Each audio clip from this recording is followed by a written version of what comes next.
संयमी, शांत, प्रेमळ, सहनशील, परोपकारी, प्रीतीने भरलेलं जीवन हे तुमच्यामध्ये येत नाही तोपर्यंत दिवस रात्र तुम्हाला पश्चाताप केला पाहिजे. मी अजून येशू बनलो नाही, रडलं पाहिजे त्या गोष्टीसाठी. शास्त्रामध्ये एक संदेश आहे, यशाचं. यशाचं पुस्तक तुम्ही वाचाल तर यशाच्या पुस्तकामध्ये तो सगळ्याला हाय हाय म्हणतो. याला हाय, त्याला हाय, धिक्कार. हाय या शब्दाचा अर्थ धिक्कार. आणि बघा मॉडर्न मुलांमध्ये तो शब्द कॉमन आहे ना. व्हॉट्सअपवर पण कॉमन शब्द आहे. कुठला? म्हणजे तुझा धिक्कार असो. हाय हाय कळत पण नाही. बरोबर सैतानाने तुम्हाला उठल्या उठल्या तो तुम्हाला शाप देत असतो. हाय, आणि तिकडून पण तुला पण हाय.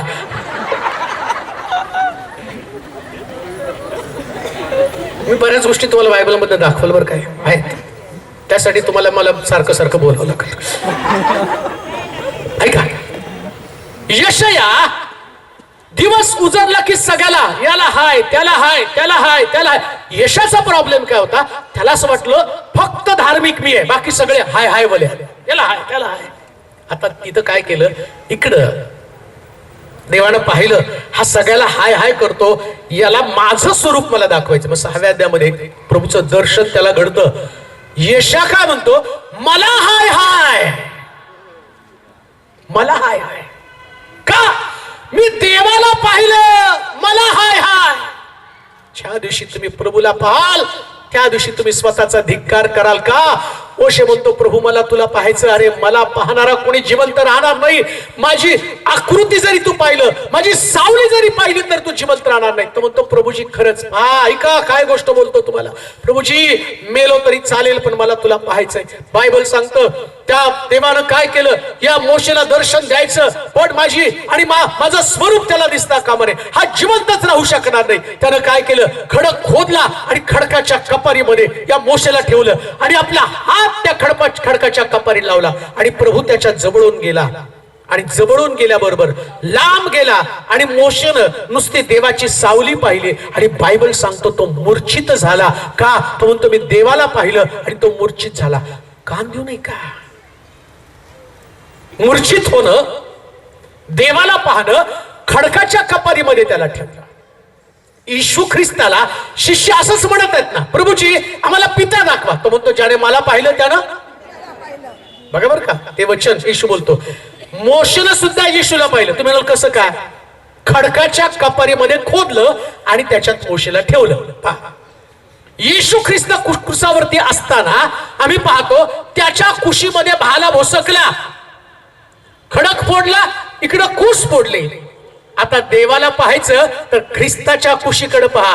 म्हणून थोमा त्यास येशूला म्हणतो मला तुला चापसायचं तूच आहेस का? मला तुझ्या कुशीमध्ये हात घालू दे, मला तुझ्या हातामध्ये बोट घालू दे. आणि जेव्हा त्यानं कुशीमध्ये हात घातला, हातामध्ये बोट घातलं, तो म्हणतो गुरुजी माझा प्रभू. लक्षात ठेवा, जेव्हा तुम्ही देवाला पाहता, देवाला पाहायचं तर तुम्हाला ख्रिस्ताला पाहावं लागेल. आणि ख्रिस्ताला जो व्यक्ती पाहतो ना तो व्यक्ती मूर्छित होतो, मरतो. म्हणून शास्त्र सांगतं जो कोणी माझा शिष्य पाहतो त्यानं आत्मनिग्रह करावा, स्वतःचा नाकार करावा, आपला वधस्तंभ घेऊन माझ्या मागं. वधस्तंभ म्हणजे मरण आहे, मरायला पाहिजे. माघारी फिरणं म्हणजे मरणं. उधळ्या पुत्र माघारी फिरला म्हणजे जुना उधळ्या पुत्र मेला, आता परत नाही बापाकडे येऊन संपत्ती मागत. सबरचं फीडबॅक द्या. परत माघारी नाही त्या ठिकाणी, जुनं जीवन नाही करत. शमरोनी स्त्री माघारी फिरली म्हणजे परत पतीकडे नाही गेली. ज्याच्याबरोबर व्यभिचार केला त्या घरामध्ये तिने घागर तिथंच टाकून दिली. हो, आज आम्हाला घागर टाकणं गरजेचं आहे. एक सुंदर साक्ष मला आठवते. एक डॉक्टर, त्या डॉक्टरला मी बाप्तिस्मा दिला आणि ती बाप्तिस्मा दिल्यावर ते म्हटली पाळक साहेब मला काही माझ्या पापांची कबुली तुमच्या समोर द्यायची. मी म्हटलं एवढी मोठी डॉक्टर काय पापाची कबुली देणार?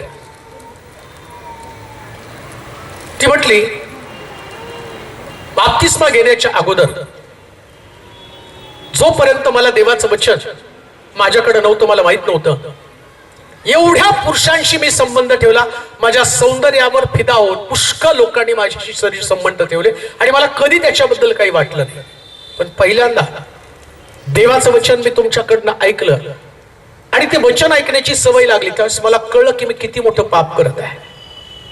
मी तुटले, मी रडले, सगळ्यांशी माझे नाते संबंध तोडले आणि मी आता एक शुद्ध जीवन जगण्याचा करार केला आणि मी तुमच्याकडे आले. मी सगळं पाप सोडलं, आता फक्त नीतीच्या मार्गाने मी चालण्याचा करार केलेला आहे.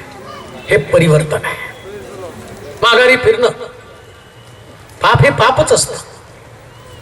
कोणतंही पाप असलं ते पापच आहे, देवाला पसंत नाही. प्रिया, नरक पाप करणाऱ्या लोकांनी भरला जाणार आहे. ऐका, पापाचं वेतन मरणच आहे.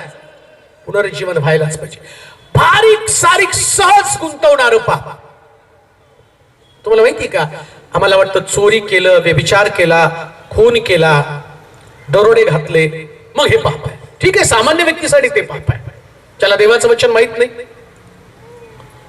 परंतु ख्रिस्ती व्यक्ती ज्याला देवाचं वचन माहिती आहे, एक माझा संदेश युट्यूबला येईल, मी टाकण्याचा प्रयत्न करतो.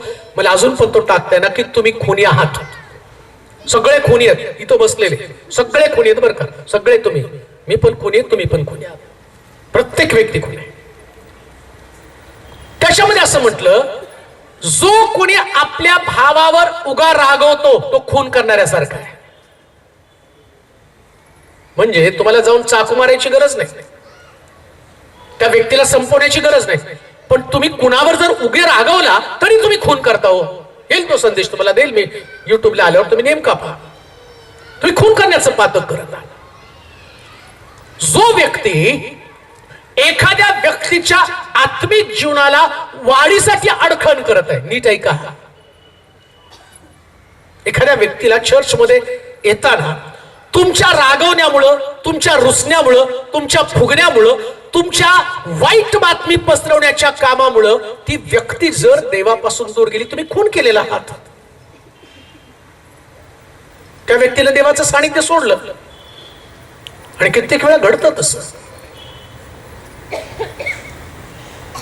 आम्ही बाहेर जाऊन शुभवर्तमान सांगण्यासाठी आतुर झालेलो. आमच्या लोकांसाठी काय, येशू ख्रिस्त काय म्हटलं माहिती का, पहिले माझे लोक तृप्त होऊ दे. कनानी बाई त्याला म्हणती, माझी मुलगी भूतानं जर्जर झालेली आहे. तो म्हणतो, बाई मेजावरचं काढून कोणी कुत्र्याला घालत नाही.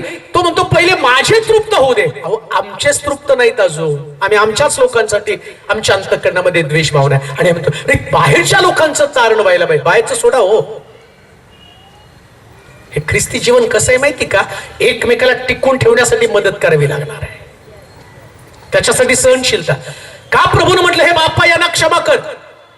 हे काय करतात ते त्यांना कळत नाही. एवढ्या यातना भोगत असताना 7 शब्द ऐकायला. आता गुड फ्रायडे जवळ आला, आता चावू लागले का 40 दिवसाची उपास, सगळे त्याच्यामध्ये अडकून पडले. 40 दिवसाची उपास, गुड फ्रायडे.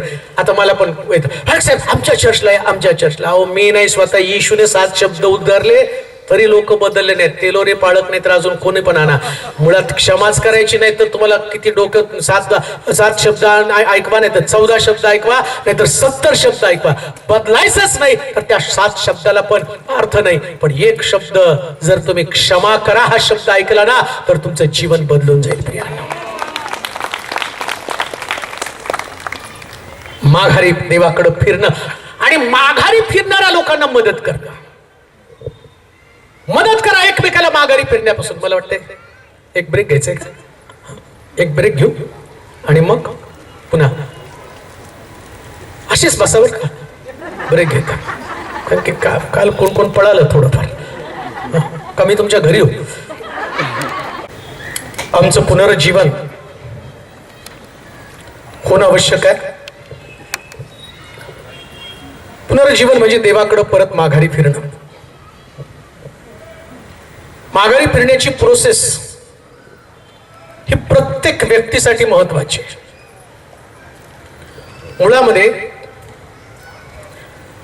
आम्ही देवापासून फिरलो, देवाच्या संगतीपासून आम्ही अलिप्त झालो, ही गोष्ट ध्यानात येणं फार गरजेचं आहे. प्रभू येशू ख्रिस्त ज्यावेळेस पुनरुत्थित झाला त्यावेळेस 2 शिष्य, असं लिहिले, 2 शिष्य यरुशलेम सोडून अमावस्या वाटेकडे निघाले होते.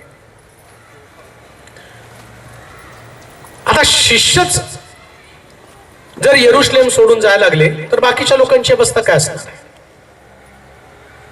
बरं, ते येशूच्या सहवासामध्ये राहून येशूपासून ज्याने शिकलं, ऐकलं, 3.5 वर्ष त्याच्याबरोबर चालले, आता कोणती गोष्ट जी त्यांना येशूपासून दूर घेऊन जात होती?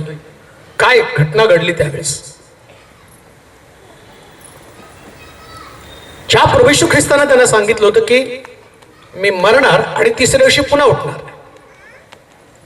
आणि येशू ख्रिस्ताचं पुनरुत्थान हे लोकांना धडकी भरवणार होतं. ज्याने त्याला क्रुसावरती दिलं त्या लोकांच्या तोंडावरती फार मोठी चपराक असते.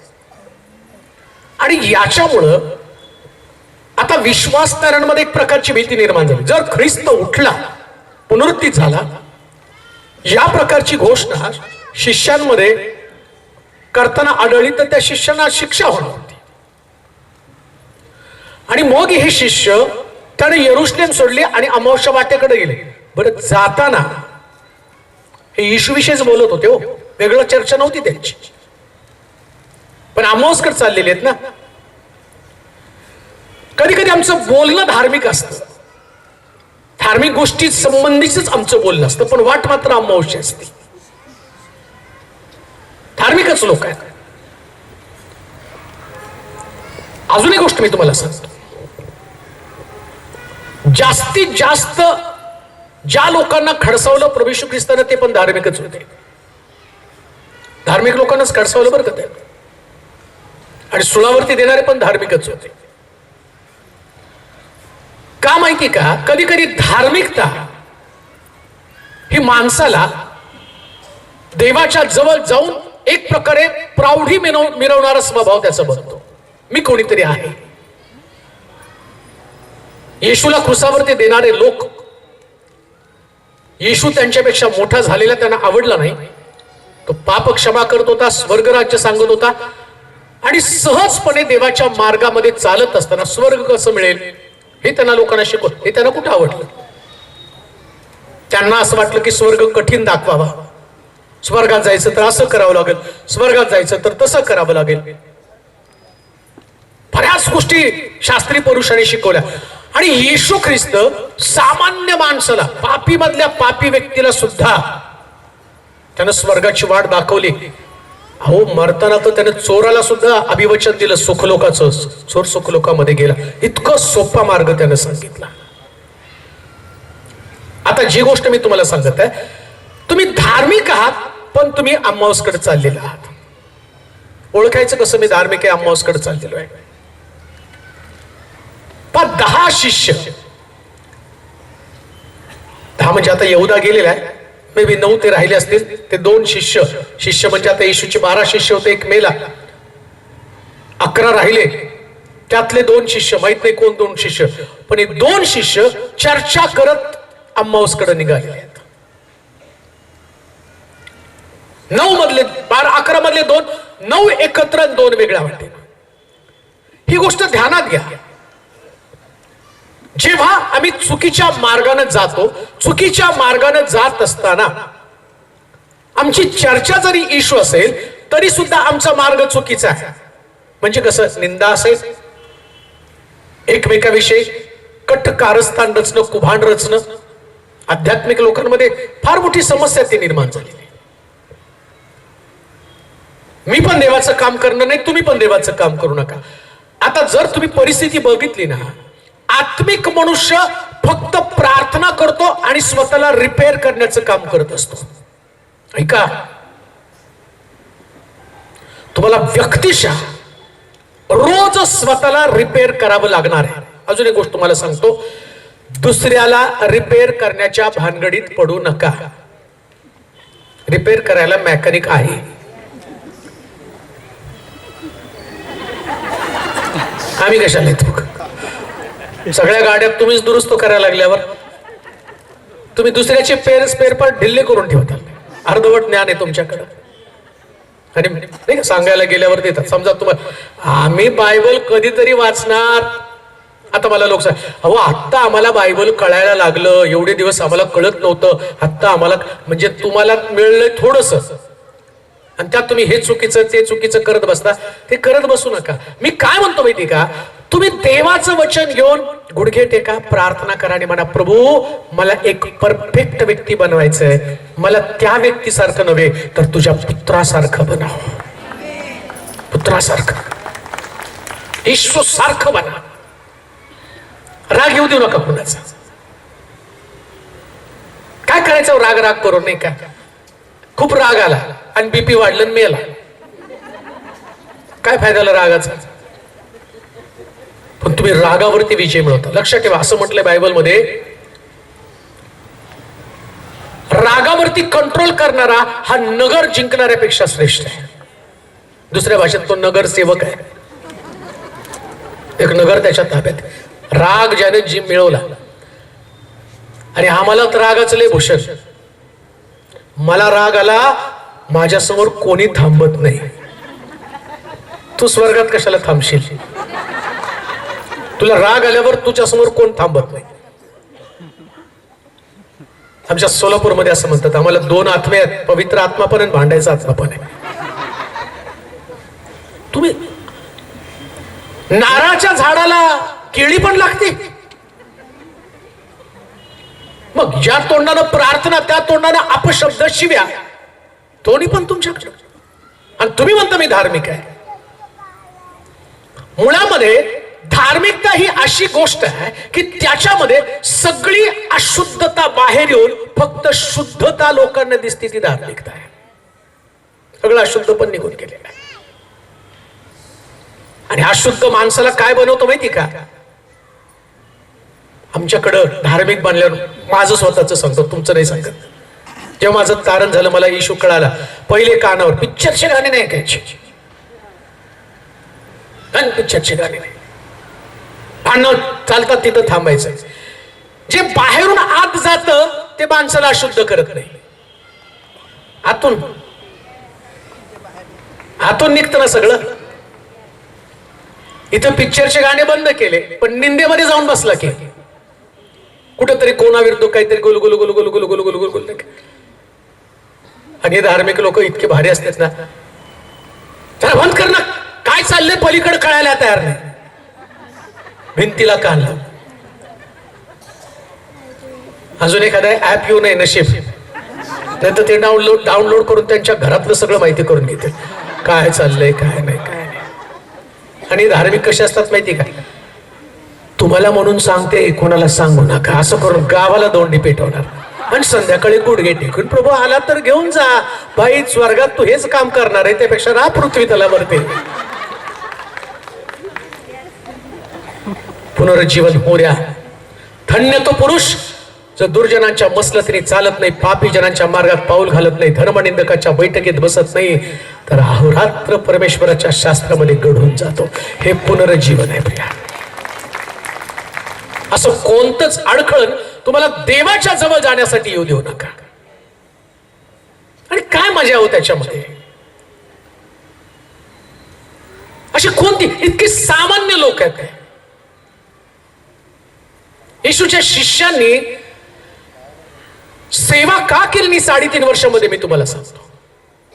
3.5 वर्ष सेवा करू शकले नाही, 3.5 वर्षामध्ये जाऊन प्रचार करू शकले नाही, 3.5 वर्षामध्ये बरं का. आणि एवढं ज्ञानाच्या गोष्टी त्यांनी ऐकली, पण एकाकडे ती क्वालिटी. त्याचं कारण मी तुम्हाला सांगतो. येशूच्या शिष्यांची बघा, येशूच्या बरोबर चालत होते ना, तिमयाचा मुलगा बर्तिमय आंधळा भिकारी वाटेवरती बसून भीक मागत होता, आणि येशू तिकडून आल्याबरोबर या बर्तिमयने जोर जोरात आवाज दिला, दाविदाचे पुत्र माझ्यावर दया करा, आओ दाविदाचे पुत्र माझ्यावरती दया करा. येशूच्या शिष्यांनी धन्यता काय मानली माहिती का? त्याला गप करण्यामध्ये. गप, ओरडू नकोस, गप बस. आमच्याकडे पण तेच आहे, आम्ही एकमेकाचा आवाज बंद करण्याचा प्रयत्न करतो. 3.5 वर्षामध्ये याने प्रीचिंग करण्याचं सोडलं, आवाज बंद करण्याचा प्रयत्न केला, आणि सारं लक्ष सामान्य लोकांकडे लावलं. पौलानं ज्यावेळेस दमास्कसच्या वाटेवरती येशूनं त्याला दर्शन दिलं ना, नीट ऐका, 12 शिष्यांमधला आणि एका शिष्यांमधला फरक सांगतो. जो पौल येशूचा शिष्य नव्हता आणि या 11 शिष्यांनी पौलाला प्रेषित मानण्याचं नाकारलं. तो म्हटले नाही, तू प्रेषित नाहीच आहे. त्याला प्रेषित त्यांनी मानलं नाही. ते म्हटले 11च प्रेषित ज्याने या येशूपासून शिक्षण मिळवलं. 11 प्रेषित आणि पौल या दोघांमधला फरक मी तुम्हाला सांगतो. प्रेषित पौल 11 येशूचे शिष्य याच्यामध्ये 12व्याचा विचार करू नका, यहुदाचं सोडून द्या. त्याला वेगळ्या पद्धतीने मी तुम्हाला कधीतरी सांगेल नाशिकमध्ये परत आल्यावर. तो यहुदा त्याचं काय क्वालिटी होती, तो कसा आहे आणि तो यहुदा तुमच्यात कसा आहे, तो कसा बसलाय ते तुम्हाला सांगेल. मी यहुदा आहे, जाताना प्रत्येकाला अरे मीच होतो.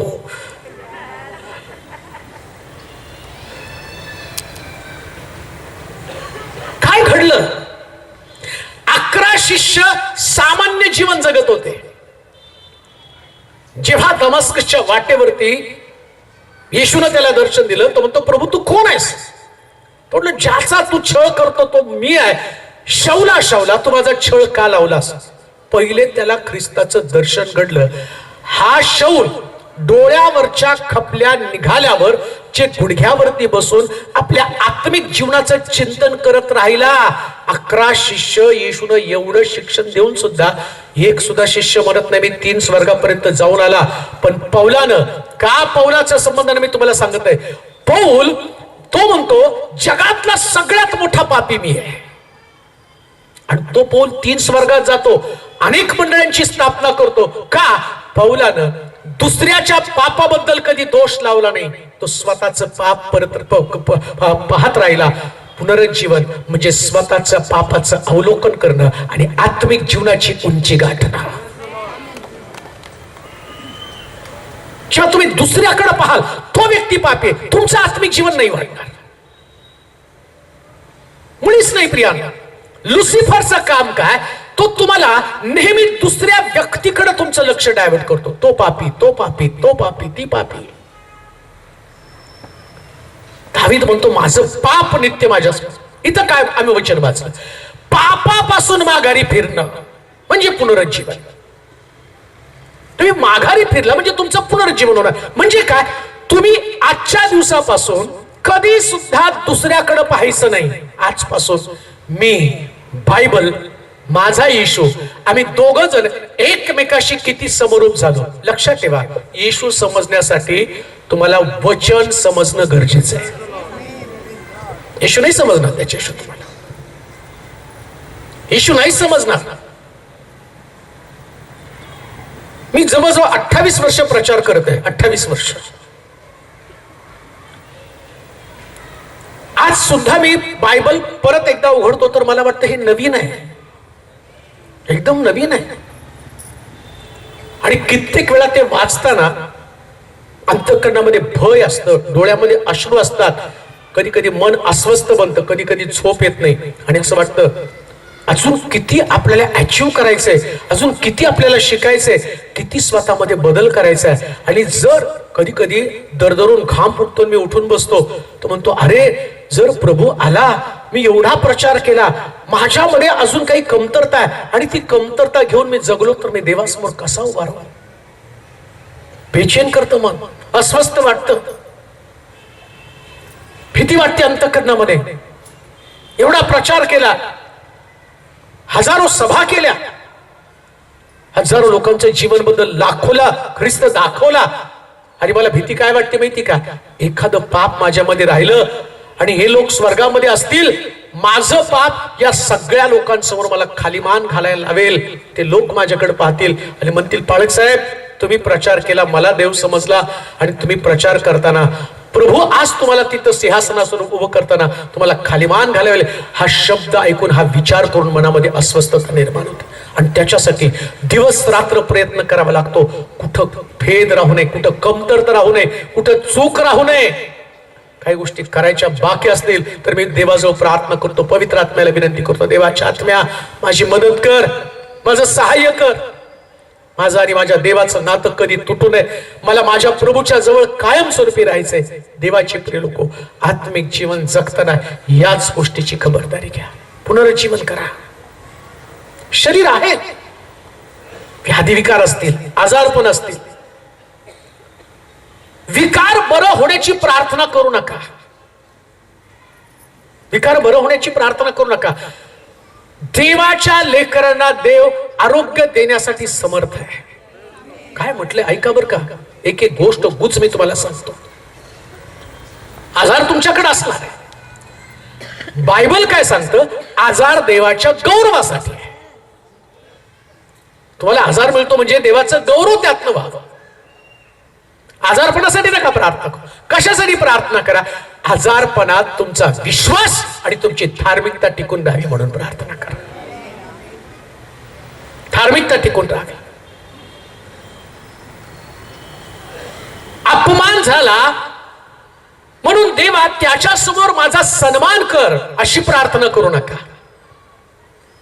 अपमानित जीवन जगताना धार्मिकता टिकून राहावी यासाठी प्रार्थना करा. का, बायबल सांगतं जे अपमानात पेरलं जातं ते गौरवात उठवलं जातं.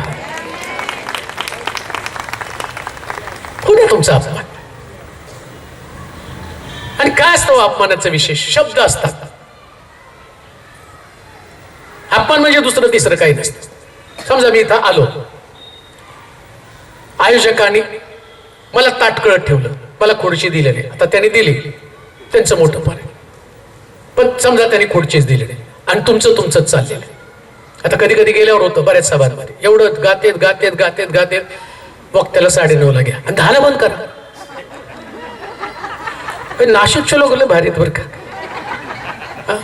आमच्या ब्रदर जोएल साठी तर मला टाळ्या वाजूशी वाटतात. मी येताना विचार करत होतो की चाललोय आपण कुठं, पण तिथं पण त्यांनी काय इतकं व्यवस्थित नियोजन केलं. एकच त्यांच्या डोक्यात वचन जास्तीत जास्त लोकांपर्यंत. आणि मला एवढी ऊर्जा मिळायला लागली, मी तुम्हाला असं वाटायला लागलं की मला सोडायलाच नाही पाहिजे नाशिकच्या. आणि नाशिकच्या लोकांकडे बघितल्यावर असं वाटतं हे लोक पहाटपर्यंत बसण्याची शक्यता आहे. बघू आज रात्री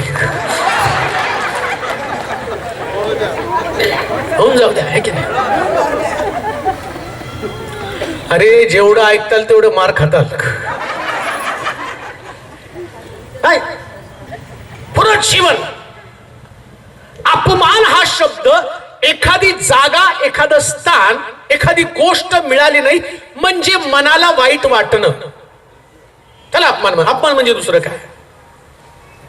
बघा लग्नामध्ये बघा, साधं मटणाच्या तुकड्यावर भांडण होतात. माझा पहिलाच अनुभव, नगरचा मुलगा आणि त्या लग्नाला वाढपी मी. मला काय माहिती असे पण भांडकुदळे असतात म्हणून. आमच्या एका पास्टरच्या बहिणीचं लग्न तर गेलो तिथं. मळलेला पायजमा आणि मळलेला शर्ट घातला.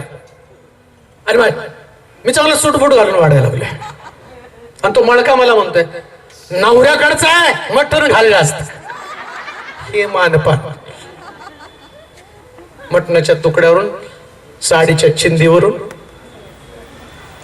काय जीवन आहे माझा प्रभू. जगाच्या उद्धारासाठी 500 लोक त्याच्या तोंडावर थुंकले पण त्याने चकार शब्द काढला नाही. त्याला माहितीये आज तोंडावरती थुंकताल, उद्या तुम्हाला माझ्या समोर उभं राहावं लागेल.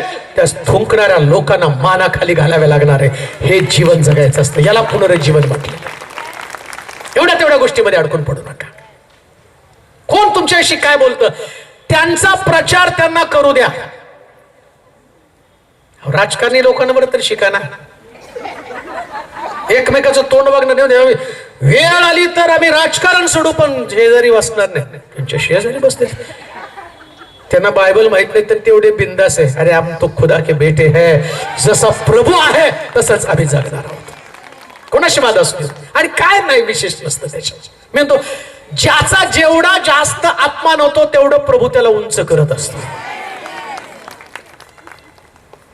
नुसतं तुम्ही म्हटलं मला मान पाहिजे, मला मान पाहिजे, मला मान पाहिजे, तो म्हणतो प्रभू ठीक आहे तुझी मानच मी जागेवर ठेवतो, बाकी सगळी बॉडी तुझी लेची पेची करून टाकतो.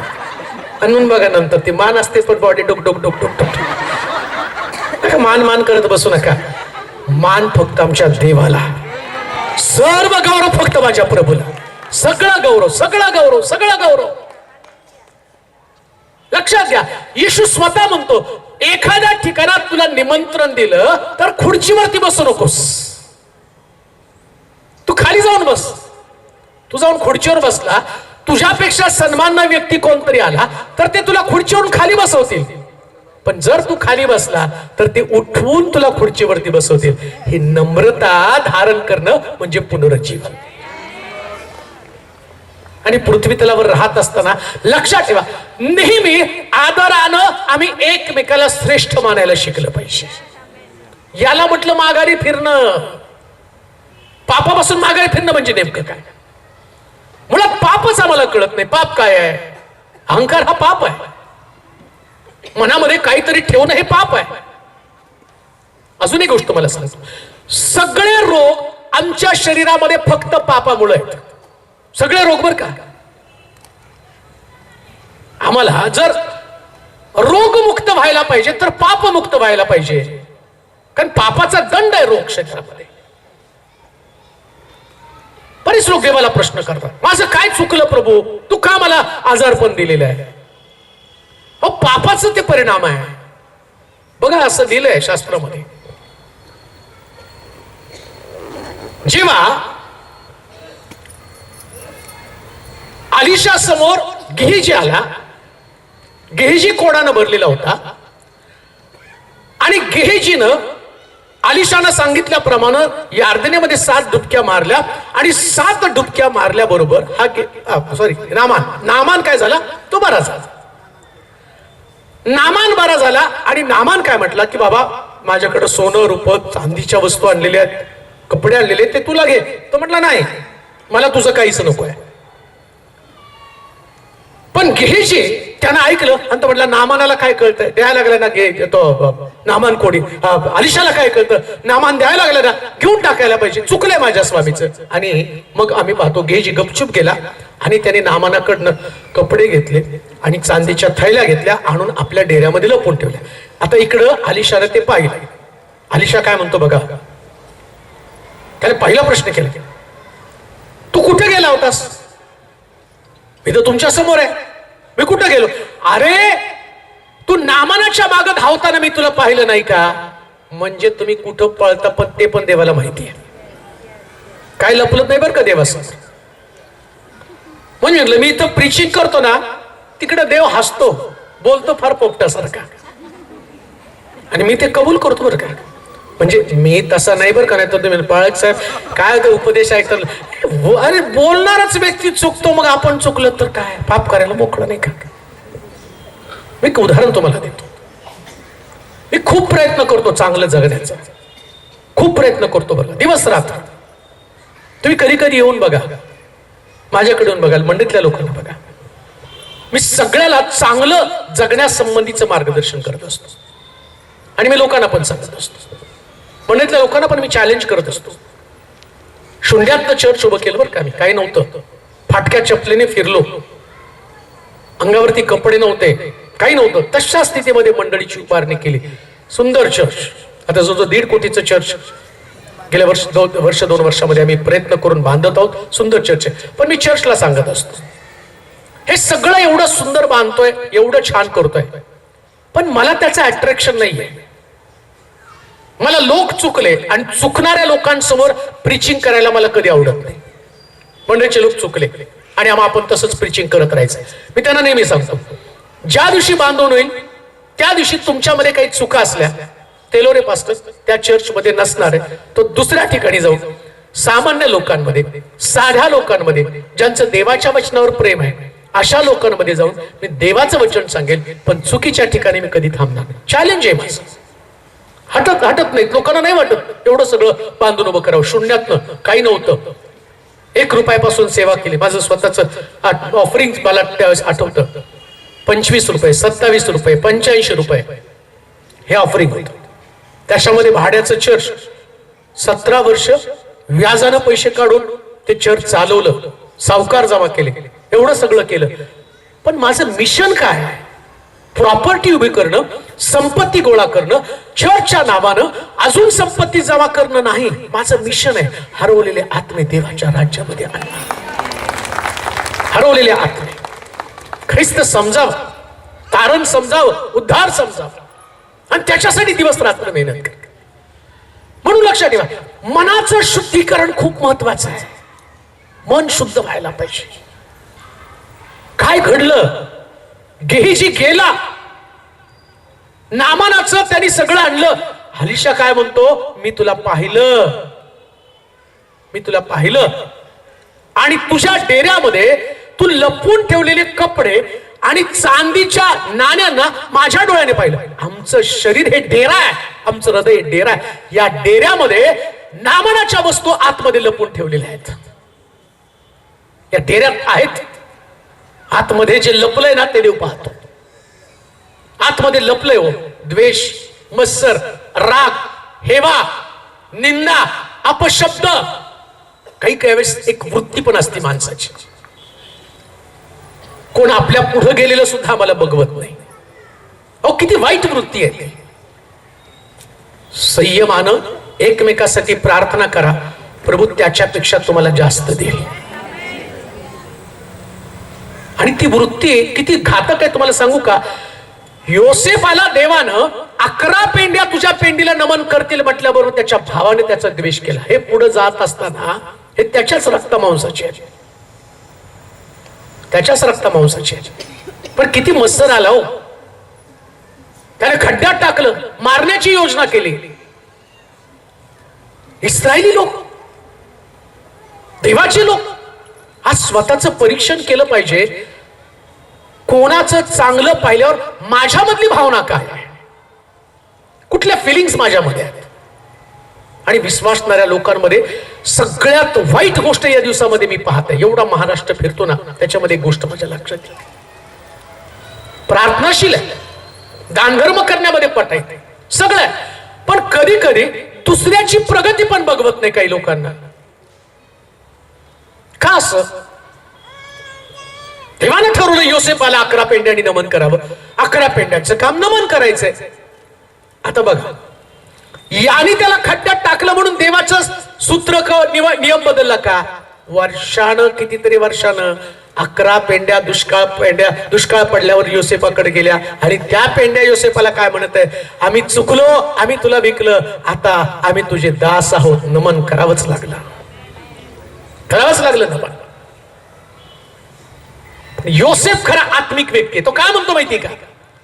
मला विकलं, माझ्या संबंधाने योजना केल्या, वाईट वाटून घेऊ नका, ही देवाची योजना होती. हे पॉझिटिव्ह पाहायचं. पुन्हा मी तुम्हाला सांगतो, जगामध्ये जेवढे तुमचे विरोधक आहेत ती देवाची योजना आहे. कशाला? देवाला तुम्हाला सगळ्यांसमोर उंच करायचं असतं. पॉझिटिव्ह बघायचं. त्याने विरोध केला म्हणून पण मला काही वाईट वाटून घ्यायचं नाही. शरीर आतमध्ये असणारे गेहजीच्या वस्तू आमच्या शरीराला गेहजीचे शाप आमच्यावरती आणण्यासाठी कारणीभूत ठरत आहे. अलीशा म्हणतो, लक्षात ठेव गेहजी, नामानाचं कोड आता तुझ्या शरीरावरती येणार आहे. म्हणजे पाप केल्यामुळं व्याधी विकार या गेहजीच्या शरीरामध्ये त्याने प्रवेश केलेला आहे. म्हणून सगळ्या प्रार्थना केल्यानं तुम्हाला काही काळ बरं वाटेल, 100% बरं वाटेल. मी पाहिलेत कितीतरी मिरॅकल्स पाहतो, रोज मी ऐकतो, रोज मिरॅकल्स जे आहेत माझ्या व्हॉट्सअपला कनेक्ट. त्यांना बघा, असं एक दिवस जात नाही की साक्ष घडली नाही, रोज साक्ष, रोज. मला आठवतं मागच्या 8 दिवसाखाली 450 फूट खोल खाली गेले बोर मारायला, पाणी नाही लागलं. आता बंद करावं विचार करत असताना तेवढ्यात त्यांनी कॉल केला. म्हटले आम्ही अजून आहोत, आता शेवटचा प्रयत्न करत आहोत. 450 फूट खोल गेलो, पाणी लागलं नाही. आता तुम्ही प्रार्थना करा, एवढंच एक आशा आहे, प्रभू काहीतरी करेल. इकडं प्रार्थना केली, 10 मिनिटात एवढा मोठा फवारा आला. कुठं पाणी लागलं नाही पण तिथं लागलं. खडकातलं पाणी पण देवच काढतो ना. आता हे सगळं प्रभू करतो. चमत्कार सगळ्यात मोठा कोणता? खडकातलं पाणी निघणं हा चमत्कार नाही. डोळ्यातलं पाणी निघणं हा चमत्कार आहे. काय माहिती का? देवाचं वचन टोचलं आणि कठीण हृदय फुटलं. खडकातलं पाणी लोकांना जगण्यासाठी मदत करेल, पण डोळ्यातलं पाणी स्वर्ग राज्यात जाण्यासाठी मदत करेल. म्हणून मरिये संबंधानं तो बोलतो, अरे हिच्या वाटेला जाऊ नका. काय म्हटलं मरियेला? अश्रूने त्याचं चरण धुवून टाकलं, आपले अश्रू त्याच्या चरणावरती टाकले. बाकीचे लोक तिला नावं ठेवत आहेत, ते विचारी आहे प्रभूने कसा हात लावू दिला. पुनरुज्जीवन, माघारी फिरणं म्हणजे एक एक चूक आठवणं आणि देवाकडे जाणं. आणि गोष्ट तुम्हाला सांगतो, कित्येक वेळा एक पाप तुमच्या शरीराला निरोगी करण्यासाठी अडखण असतं बरं का. एक पाप तुम्ही सेवकांना नका नावं ठेवू की त्यांनी प्रार्थना केली मला बरं नाही वाटलं. मी तर म्हणतो तुम्हाला कधी कधी प्रार्थना करण्याची सुद्धा गरज नाहीये. एका पापाची कबुली देऊन देवासमोर माफी मागितली ना, तिथंच प्रभू तुम्हाला आरोग्य देणार आहे. तिथंच काय विजय मिळत नाही, का सुटका मिळत नाही, कोणती गोष्ट आहे? माघारी फिरलं पाहिजे ना. माझा देव जखमा बऱ्या करणारा देव आहे, घाय मुक्त करणारा देव आहे. तो जखम करतो आणि मलम पण देतो. देवाचे प्रिय लोक, आज रात्री मी तुमच्या समोर आव्हान करेन, माघारी फिरा, माघारी फिरा. आपल्या शरीराला बरं होण्याची गरज आहे. मानसिक आरोग्य मिळणं गरजेचं आहे. आत्मिक जीवनामध्ये बळकट होणं गरजेचं आहे. प्रभूचं आणि तुमचं नातं मजबूत होणं गरजेचं आहे. देवाची संगती, देवाचा सहवास, या सगळ्या गोष्टीची आम्हाला नितांत गरज आहे. अजून पुढे जाऊन मी तुम्हाला सांगतो, जितकं तुम्ही आत्मिक बनाल तितकं तुम्ही बलशाली बनाल. काय बोलतो लक्षात ठेवा. आत्मिक आत्मिक लोक मान अपमान, पैसा अडका या कोणत्याच गोष्टीमध्ये अडकून पडत नाही. म्हणून पेत्र म्हणतो, माझ्याकडे सोनं रूप. आता विचार करा, या पेत्रानं म्हटलं पाहिजे, प्रभू तुझी सेवा केली, सगळ्यांकडे आमच्याकडे नाहीये. लक्षात ठेवा, ज्याच्याकडे देव आहे त्याच्यापेक्षा सोन्यापेक्षा मूल्यवान नाव आहे. हे इतकं मोठं भारी नाव मिळालं. या नावानं आम्हाला पुढे जायचंय. आणि मग त्याच्यामध्ये म्हटलं, माघारी फिरणं म्हणजे पाप त्याची जाणीव निर्माण होणं. आम्ही पाहतो की प्रत्येक मनुष्याच्या स्वभावामध्ये पाप आहे आणि पाप केल्यामुळं तो देवापासून दूर जातो. प्रत्येक मनुष्याचा स्वभावच आहे तो. तुम्ही बघा, माझी जागा. चर्च मध्ये गेलो, माझ्या खुर्चीवर तुम्ही कसं काय बसला? उठा, तिथं बसून देवाजवळ प्रार्थना. अरे त्याला उठवलं की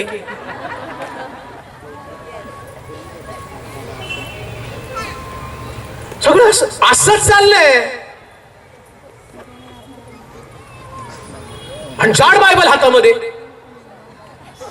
पंडित मला कोणतं बायबल वापरता? पंडित रमावायचं का? Bible society. अरे कुठलं बी वापरलं तर टाळकी तुमचीच आहेत की. त्याच्यात काय घुसतं ते महत्वाचं आहे. पंडित रमाबाई घुसती का बायबल सोसायटी घुसती? सगळं विचार, त्यांना ज्ञान दाखवायचं असतं ना. तुम्ही कुठलं बायबल वापरता? माझ्याकडे पंडित रमाबाईचं आहे. हो का? पंडित रमाबाईचं असून पण तुम्ही असेच आहेत का अजून? प्रश्न कोणतं बायबल वापरता हे नाही, प्रश्न बायबल मधलं वचन कसं लागूकरण करता. अहो, हे वचन एकदा हातात आलं ना, आतून बाहेरून ड्रिलचं काम करतं. सगळं आतमधलं फोडतं, फोडलेला कचरा बाहेर टाकतं. आणि एकदा कचरा बाहेर आला की तो मनुष्य इतका सुंदर बनतो, तो म्हणतो हे माझं निवडलेलं पात्र आहे, निवडलेलं पात्र. अजून एक वचन वाचा, इर्मायाचं पुस्तक, तरी रोमकराचं पत्र, त्याचा 11वा अध्याय 22 ते 25 वचन. रोमकराचं पत्र जवळजवळ 7 मुद्दे आहेत, परंतु एकच मुद्दा आपण पाहूया. देव तर काय पळतोय बापरे तुमच्या. देवाची ममता, देवाची ममता व कडकपणा पहा. कडकपणा पहा. पतन झालेल्यांविषयी, पतन झालेल्यांविषयी कडकपणा, कडकपणा. आणि तुझ्याविषयी, तुझ्याविषयी देवाची ममता. देवाची ममता. पण तू त्याच्या ममतेत राहशील तर, त्याच्या ममतेत राहशील तर, नाही तर नाहीतर तूही छेदून टाकला जाशील. छेदून टाकला जाशील. आणि ते अविश्वासात न राहिले अविश्वासात न राहिले तर तेही कलम रूपे लावण्यात येतील. कलम रूपे लावण्यात येतील. कारण त्यांचे पुन्हा कलम लावण्यास देव समर्थ आहे. देव समर्थ आहे. जे मूळचे रानटी जैतुनाचे झाड त्यातून तुला कापून तुझे कलम सृष्टिक्रम सोडून चांगल्या जैतुनात लावलं तर ह्या त्याच्या मूळच्या फांद्या त्याचे कलम आपल्या जैतुनात किती विशेष करून लावण्यात येईल. हे एवढं वाचलं पण डोक्यात काहीच येत नसतं बरं का. हे सगळं तुम्ही वाचा, परंतु मुख्य भाग पुनरुज्जीवन. आणि पुनरुज्जीवन या शब्दाचा अर्थ तो म्हणतो रानटी जैतून काढलं आणि जे चांगल्या कलमाचं झाड आहे त्या कलमाच्या झाडामध्ये याची फांदी लावली. रानटी जैतून. दुसऱ्या भाषेमध्ये कलमी आंबा आपण पाहतो. पूर्वी आंबे जे होते ना आपल्याकडे बारीक आंबे असायचे. अजून पण लोक म्हणतात गावरान आंबा. मग ते बारीक आंबे, मग लोकांना ते असं म्हटलं बारीक आंबे, मग कलमी आंबा आला. मग कलमी आंब्याचं वैशिष्ट्य काय, याची दोघांना एकत्र करून म्हणजे गावरान आणि विदेशी या दोघांचं एकत्रित करून जसं जर्सी गाय तसं हे कलम लावलेला आंबा हा कलमी आंबा अस्तित्वात आला आणि तो मोठा झाला. आता हा आंबा कसा काय मोठा झाला, तर काय केलं माहिती का, या रानटी जैतुनाची फांदी काढली आणि चांगल्या जैतुनामध्ये लावली तर चांगल्या जैतुनातली सगळी सत्व, सगळी प्रिन्सिपल, सगळी तत्व या फांदीनं स्वीकारली आणि या फांदीमधलं चांगलं आणि त्याच्यातलं चांगलं या दोघांचं संयोग होऊन एक कलम, चांगल्या प्रकारचं कलम अस्तित्वात आलं. आता तसा चांगला जैतून कोण, प्रभू येशू ख्रिस्त. रानटी जैतून कोण, आम्ही. आणि आमचं पुनरुज्जीवन करताना तो काय करतो, तो म्हणतो तुमचे रानटी स्वभाव बदलण्यासाठी तुम्हाला माझ्यामध्ये यायला पाहिजे. आणि जेव्हा आम्ही ख्रिस्तामध्ये जातो आपोआप आमचे रानटी स्वभाव निघून जातात.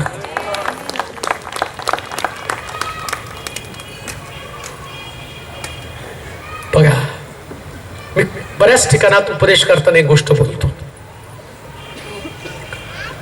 3 तासाची झुंज क्रुसावरती चालत असताना या वधस्तंभावरती 3 तास येशूनं या चोराला संगती दिली. रानटी कलम बर का, रानटी जैतून, चांगला जैतून त्याच्या बाजूला आहे. 3 तास बर का. 3 तासामध्ये एक शब्द फक्त प्रभू येशू ख्रिस्त बोलला, हे बाप्पा यांना.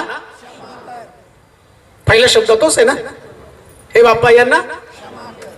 किती वर्ष ऐकतो बघा मी, हे बाप्पा यांना क्षमा करा. दुसरा शब्द कोणता आहे,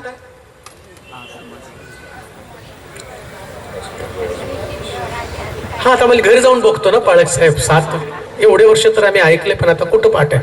दुसरा शब्द कोणता आहे, आज तू माझ्या बरोबर. मग पहिला शब्द कोणता आहे, हे बाप्पा यांना. एकच शब्द ऐकला बरं का चोराने. कोणता शब्द, आणि चोर काय म्हणतो, जर तू राजाधिकार नसेल तर माझी आठवण कर. आणि येशू काय म्हणतो, आज तू माझ्या बरोबर. एका शब्दात चोराचं रानटी जैतुनामधनं चांगल्या जैतुनात रूपांतर होतं 3 तासामध्ये. हो, आम्ही 40 वर्ष, 50 वर्ष, 60 वर्ष चर्चेत सभासद होतो, 60 वर्ष उपदेश ऐकतो, पण एक सुद्धा रानटी जैतून चांगला जैतून बनत नाही. एक पण रानटी, त्याचा गुणधर्मच बदलला नाही. अजूनही स्वभाव तशीच, धुसफुस, मत्सर. हा रानटी पण आमच्यामध्ये आहेच, जैतून आहे तो. ऐका, आज रात्री रानटी जैतून म्हणून माझी तपासणी मला करी. चांगला जैतून तर प्रभू येशू ख्रिस्त आहे. आणि कलम काढायचं आणि चांगल्या जैतुनामध्ये लावायचं आहे. कलम म्हणजे छाटणी. माळी काम केलं मी बरीच वर्ष, 4थी पासून M.Com होईपर्यंत माळी काम केलं. मला माहितीये कलम करताना त्याची कातर आहे ना त्या फांदीला लावावं लागते, फांदी सोडत नसते. आणि जेव्हा ती फांदीला कट केलं जातं ना, तिथून कसला तरी द्रव बाहेर पडत असतो, झाड रडत असतं ते फांदी तोडल्यामुळं. काही स्वभाव सोडताना रडावं लागतं, काही सवयी बाहेर पडताना, कलम करताना त्रास होतो, पण ते त्रास तुमच्या उन्नतीसाठी, तुमच्या पुनरुज्जीवनासाठी आवश्यक आहे. पूर्वी तुम्ही रानटी होता, पण आता एक सुंदर जैतून तुम्ही असणार आहात. सुंदर जैतून. लक्षात ठेवा, ख्रिस्ताचे स्वभाव, ख्रिस्ताचे गुणधर्म हे सगळे माझ्यामध्ये आले पाहिजेत.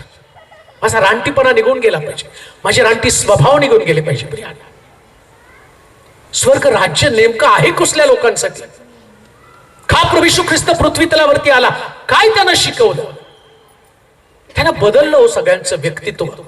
न बदललेला यहूदा मंदिरामध्ये 30 रुपयासाठी येशूला धरून दिलं. 30 रुपये त्याची गरज नसताना सुद्धा नंतर त्याला पस्तावा झाला, मंदिरात पैसे फेकून दिले. ज्याच्यासाठी ख्रिस्ताला धरून दिलं तो पैसा मंदिरामध्ये द्वानकुशाट मध्ये टाकलं, फाशी घेऊन तो मेला, पोट फुटून ते मेला. लक्षात ठेवा, तुमची खरी गरज काय? तर फक्त प्रभू येशू ख्रिस्त आहे. यहूदाला म्हटलं पैसा ही गरज आहे, नंतर त्याच्या लक्षात आलं अरे पैसा ही गरज नाही, काही तुमचे स्वभाव ही तुमची गरज नाही, तुमचं परिवर्तन ही तुमची खरी गरज आहे. माघारी फिरणं ही खरी गरज आहे. रानटी जैतुनाला कलम करून चांगल्या जैतुनामध्ये लावणं म्हणजे तुमच्या जीवनाचं पुनरुज्जीवन करणं आहे. पुनरुज्जीवन होऊ द्या. काही स्वभाव कट करा आज रात्री. प्रभूला काय आवडत नाही, काय आवडत नाही, कधी जाणून घेतलं का? बऱ्याच वेळा तुमच्या मागण्या, तुमच्या विनंत्या देवाला सांगितलं, प्रभूची मला हे दे, मला ते दे. बऱ्याच वेळा प्रभू तुमच्या दाराजवळ ठोकत ठोकत म्हणतो, माझ्या मुला, माझ्या मुली, सोडून टाका स्वभाव, सोडून टाकी घाणेरी प्रवृत्ती, सोडून टाका व्यभिचार, सोडून टाक अश्लीलता, सोडून टाक जार कर्म, सोडून टाक व्यसन. कोणतं व्यसन प्रभूला पसंत नाही? ना तंबाखू, ना मिस्त्री, ना गुटखा, ना दारू. कोणतंच व्यसन प्रभूला आवडत नाही, कोणतंच नाही. तुझं शरीर हे जिवंत देवाचं मंदिर आहे. तुझं शरीर हे जिवंत देवाचं मंदिर आहे. या मंदिरामध्ये केलेलं व्यसन प्रभूला कधीच पसंत पडत नाही. कित्येक तरुणांना मी बघितलं, प्रभूचं वचन ऐकून त्याने व्यसन सोडलं. असंख्य तरुण रोज मला सांगतात, पीत होतो दारू, 40-40 वर्ष दारू पिलो, पण आता आम्ही सोडली. का? तर आम्हाला चांगलं जैतून बनायचंय. चांगलं जैतून बना, चांगलं जैतून बना. प्रभूमध्ये कलम व्हा, येशूमध्ये कलम व्हा. जेव्हा तुम्ही चांगल्या जैतुनामध्ये रोपले जाल, तुमचे स्वभाव बदलले जातील. खूप बदलणं गरजेचं आहे, खूप बदलणं गरजेचं आहे. माझी तळमळ काय? पुन्हा मी तुम्हाला सांगतो, हा माझा प्रोफेशन नाही, हा माझा व्यवसाय नाही. पण ज्या दिवशी मी प्रभूला जीवन दिलं होतं ना, त्या दिवशी एक मिशन, एक ध्येय घेऊन निघालो होतो. प्रभू महाराष्ट्र बदलून टाकेल, एकेका गावात, एकेका खेड्यामध्ये, एकेका शहरामध्ये जाईल. जेव्हा मी मरेल, माझा आवाज जाईल, तेव्हाच मी बंद होईल. पण जोपर्यंत माझा आवाज आहे, जोपर्यंत मी जिवंत आहे, तोपर्यंत लोकांना बदलण्याचं प्रण मी घेतलेलं आहे. आणि ते करत असताना माझी इच्छा आहे, चांगला जैतून, रानटी जैतुनाला काढून चांगल्या जैतुनामध्ये लावं. आज रात्री एक जरी व्यक्तीनं रानटी स्वभाव सोडला ना, स्वर्गातला देव म्हणेल धन्य धन्य. आमचे बंधू जोएल, त्यांच्या टीमनं जे परिश्रम घेतलं, उद्देश काय त्यांचा? नाशिक मध्ये एक मोठं मोमेंट, एक चळवळ तयार व्हावी. कशासाठी? लोक एकमेकाला बिलगून राहण्याच्या ऐवजी प्रभूला त्यांनी बिलगून राहावा, देवाला बिलगून राहा, देवाला बिलगून राहा. जितकं तुम्ही देवाला बिलगून राहाल, त्याच्यातलं सगळं सत्व तुमच्यामध्ये, सगळं सगळं सत्व तुमच्यामध्ये, इतकं सुंदर पात्र तयार होईल. तुमचं जीवन इतकं अट्रॅक्टिव्ह बनेल, इतकं सुंदर जीवन बनेल. तुम्ही लोकांच्या आकर्षणाचं काम बघाल. प्रिया, शरीर निरोगी, तुम्ही बोलाल, तुमचे शब्द ऐकण्यासाठी लोक आपले कान टवकारलेले असतील. प्रभूला त्या लोकांची गरज आहे. नाशिक करो, जागवा, आहे तसं जीवन खर्ची करू नका. प्रभूचं आगमन लवकर होत आहे. सृष्टी ओरडून सांगत आहे, देवाचा पुत्र ढगावरती बसून लवकर येत आहे, परंतु आता रानटीपणा शोधावा, आपल्यातलं कमतरता काढावी आणि प्रभूला म्हणावं, प्रभू कालपर्यंत माझ्यामध्ये रानटी जैतून होता, पण आता रानटी जैतून नव्हे, तर आता मध्ये ख्रिस्त माझ्यामध्ये वाढणार आहे, येशू माझ्यामध्ये वाढणार आहे, येशूचं जीवन माझ्यामध्ये टिकून राहणार आहे. म्हणून देवाचे प्रिय लोक, आजची रात्र आम्हाला देवाच्या जवळ जाऊन काय साध्य करायचंय? आरोग्य तर देव देणारच, 100% देणार, प्रश्नाची सुटका देणार आहे प्रभू, नोकरी पण देणार आहे. पुष्कळ सभांमध्ये मी जातो, भविष्यवाण्या होतात आणि दुसऱ्या दिवशी लोक साक्ष घेऊन येतात. आठवतंय का औरंगाबादच्या सभेमध्ये एका मुलीचं काम गेलं होतं, रडत होती त्या सभेमध्ये आल्यावर, मला नोकरीची गरज आहे, आणि देवानं ती गोष्ट मला दाखवली आणि प्रभूनं मला सांगितलं, तिला सांग, वरून आव्हान करून तिला सांग, तू घरी गेल्यावर तुझ्यासाठी नोकरीची एक उत्तम संधी असणार आहे. आणि मी ते बोललो, ती घरी गेली, मोबाईल उघडला आणि तिच्यामध्ये दुसऱ्या दिवशी जॉईनिंगचं लेटर तिच्याकडे होतं. प्रभू जे बोलतो ते करतो, प्रश्न तो नाही, प्रश्न प्रभूचं सत्व आमच्यामध्ये येणं गरजेचं आहे, सत्व, प्रिन्सिपल. आज रात्री सुद्धा देव अनेक लोकांच्या जीवनामध्ये अनेक घटना घडवणार आहे, अनेकांच्या जीवनात 100% मी तुम्हाला सांगतो. मी जिथं उभा आहे ना, त्या देवाचं जिवंतपण मी पाहिलेलं आहे. तो कसा जिवंत आहे, कसा चमत्कार करतो, त्याच्यासाठी कोणतीच गोष्ट कठीण नाही. मागच्या आठवड्यामध्ये इंग्लंड मधून एका बहिणीनं फोन केला आणि सांगितलं, पास्टर आईसाठी प्रार्थना करा, गेली 10 दिवस मी शुद्ध आहे, शुद्धीवरती नाही. ती इंडियामध्ये, मी इंग्लंडमध्ये, मला तिची काळजी वाटत आहे. आशा फक्त तुमच्या प्रार्थनेची की तुम्ही तिच्यासाठी प्रार्थना कराल आणि देव तिला त्या अवस्थेमधनं बाहेर काढेल. मी कळवळून प्रार्थना केली, म्हटलं देवा तिचं मन अस्वस्थ आहे, तिच्या आईसाठी. इकडे प्रार्थना केली, 10 मिनिटात ती शुद्धीवरती आली. देव सगळीकडे काम करतो हो,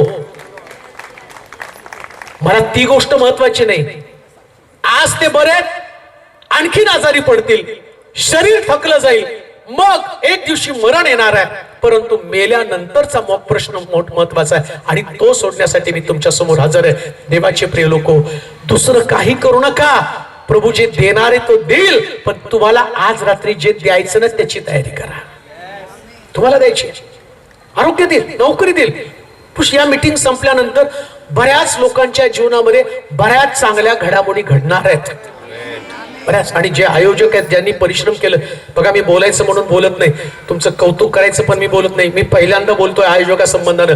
त्या निलूला विचारा, आजपर्यंत मी कुठल्या मीटिंग मध्ये बोललो नाही, असं आयोजकांचं कधी कौतुक पण केलं नाही, त्या वाटेला पण मी कधी गेलो नाही. पण मला का वाटतं, मी असं सांगतो, ज्या लोकांनी श्रम करून हे जे ओझं उचलले ना, त्यांच्या परिवारामध्ये देव वेगळे आशीर्वाद पाठवणार आहे आणि ते आशीर्वाद ते अनुभवणार आहेत. कशासाठी माहिती का? हा समय नाशिकला आशीर्वाद देण्याचा समय आहे, हा समय नाशिकवरती आशीर्वादाचा वर्षाव करण्याचा समय आहे. लक्षात ठेवा, इतिहासाचे साक्षीदार बना. तुमचं परिवार, तुमचं कुटुंब याच्यामध्ये प्रभूला काहीतरी करायचंय, पण ते करत असताना आज तुमचा परिवार घेऊन देवाकडे येऊन म्हणायचं, प्रभूजी माझ्या परिवाराला चांगल्या जैतुनामध्ये लोपलं जाऊ दे, माझी लेकरं चांगल्या जैतुनामध्ये लोपली जाऊ दे, प्रभू माझं जीवन चांगल्या जैतुनामध्ये, माझ्यातला रानटीपणा काढ, माझ्यातला रानटीपणा काढ. जेव्हा रानटीपणा निघून जाईल, चांगलं जैतून तुमच्यामध्ये त्याचं तत्व, त्याचं सत्व टाकेल आणि त्याचं सत्व आल्यानंतर लक्षात ठेवा, खरं वैभव तुम्ही अनुभवाल, खरं वैभव तुम्ही अनुभवाल. किती लोकांना वाटतं की मला प्रभूसाठी काहीतरी करायचंय, किती लोकांना वाटतं? हात वर करा तुम्ही, असंच करू नका. तुम्हाला वाटतं की नाही मला आता चांगल्या जैतुनामध्ये रोपलं जावं, त्याच्यामधलं आरोग्य, त्याच्यामधली सुटका, आरोग्य हे तुमची खास विशेष बाब आहे, प्रभू तुम्हाला देणार आहे. पण आज रात्री काही वेळ फक्त आम्ही देवासाठी आपलं जीवन देण्याचा करार करून प्रभूला म्हणणार आहोत, प्रभू माझं पुनरुज्जीवन कर. आपल्या जागेवरती आपण उभं राहूया, आपले डोळे आपण बंद करूया, आपल्या जागेवरती आपण उभं राहूया, डोळे बंद करा.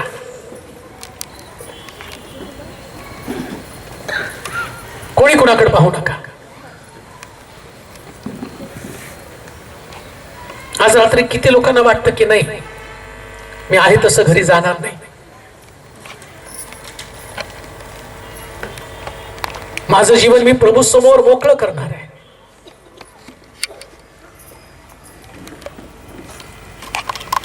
तळमळीने तुम्हाला सांगतो, याजक म्हणून सांगत नाही, पुलपीटवरचा वक्ता म्हणून सांगत नाही,